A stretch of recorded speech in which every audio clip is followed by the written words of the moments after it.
Hey guys, it's Nicole here with BossTwinMoms. Today we will be talking about how to keep your credit intact, especially during the holiday season. Well, stay tuned for this. Hey guys, so have you ever wondered how do you go about keeping your credit secure and safe during the holiday season? As you guys know, there are a lot of hackers out there and there are a lot of people who want to steal your identity. I use Identity IQ and also LifeLock. Identity IQ helps me check my credit scores and also make sure there's no identity theft going on. They upload the scores every few weeks so you can be on top of your credit and also on top of any alerts that you may get if someone is trying to steal your identity. I also use LifeLock for myself and my children. They have more of an extensive program that helps with securing your credit and making sure all your numbers, accounts, and things like that are intact.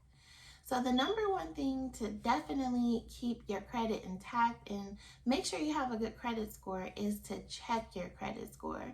You want to make sure you're doing this. I check my credit score monthly with Identity IQ. It renews monthly and updates monthly. So I'm seeing the latest thing on my credit report every single month. You have to know what's on your credit report, you guys. A lot of times things that are on there may not even be your account. It may be false things, inaccurate things, old things that should have been deleted, different names that should have not even been on your credit report. But you won't know these things unless you're checking your credit religiously. So I definitely check my credit score and my credit every single month just to make sure that I'm staying updated, my credit is updated and has the accurate information on there. If your credit does have some blemishes on it, like collections, late payments, missed payments, different accounts that aren't yours, things like that, what you can do is write an actual physical letter to all three credit bureaus, which is Experian, TransUnion, and Equifax. Do not send them anything online because they'll kick it back. Your dispute either will go through, but they won't have anything deleted, and it'll just say updated with no new updates. It'll be the same exact thing 9 times out of 10. Now, I have heard people in the past have gotten some things deleted by doing it online, but I have never had any success with that, so I actually write them a certified letter. And when I say certified, I go to my bank, I get it notarized after I write the accounts on there that I want to dispute. Then I'll go ahead and get it notarized with my bank and send it off through UPS, or I'm sorry, not UPS. I'll send it off through the post office, certified mail. And why am I doing it certified mail? Well, it's to keep a paper trail for you, making sure that they actually got the document, because a lot of times credit agencies will play games and they'll say we never received the document, we don't know, or they'll stall and take over 30 days to look at your credit and see if there's anything that they can delete off of it. You guys, credit bureaus make their money by keeping things on your credit. So, you want things off your credit. They want things to kind of stay on your credit. So they're not going to be looking to see what we can delete off your credit report. That's going to be up to you. So when you're writing the letter, make sure you're disputing no more than 4 to 5 items at one time, unless it will be looked at as frivolous and they will not delete anything off of it, or they won't even read it and they'll trash the letter.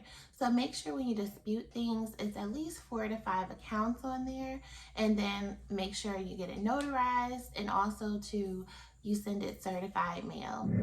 The next thing is, well, what if you do have some issues on your credit report? What if you have bankruptcies, late payments, missed payments? The number one thing is making sure that you recover from there and don't keep having it go into the toilet. You want to make sure you're paying all your bills on time. There may be some hard times where you're not able to pay your bills on time, but just call your creditors and let them know what is going on. A lot of times, different credit cards I know will have insurance on the credit card. So say for instance, if you, we just went through a pandemic and we're actually still in it, but if you're going through hard times with the pandemic, you can call your creditor and say, hey, I don't have it this month, or I'm out of work, and they'll try to work with you and even possibly push your payments out a little bit because they know the situation that we're dealing with. So make sure that you're just, staying in contact with your creditors and not just saying, forget it, I just won't call them, because that's going to have a negative impact on your credit score. And ultimately, if you try to get a house, you want to get a car, even a different credit card, you won't be able to get those things. So making sure that you're staying on top of your credit is the utmost important thing. The next little tip is make sure you are keeping your balances low. If you guys hold a credit card, do not have it maxed out. If your credit limit is $5,000, don't have it $4,999. You guys have like $100 on $50. I try to stay within 7% or less on my credit card as a balance. What I'll do is make sure I buy something very small. It may be gas, it may be groceries, and then just pay it off actually the same week. Once it clears, like when you swipe the card for the transaction, it'll say pending. That usually takes like a couple of days. Once it's out of the pending, that's when I literally pay off the credit card. I don't even let it go to a week or 2 weeks like that.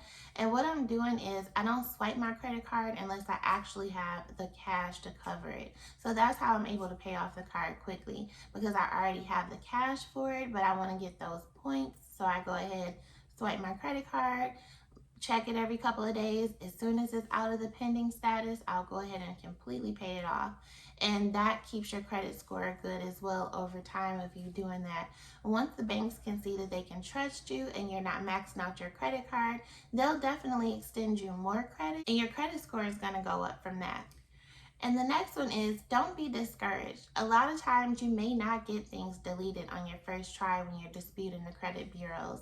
They want you to feel discouraged, so you'll just give up and say, forget it, I won't do it again. I didn't get anything off my credit.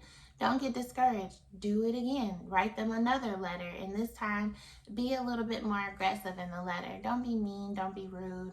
But if your first letter clearly didn't get through to them, you want to write in the second letter something a little bit more heartfelt or a little bit more up the chain. I'm not a credit expert, I'm not a credit specialist or a financial specialist. I'm just giving you guys some tips that helped and worked for me.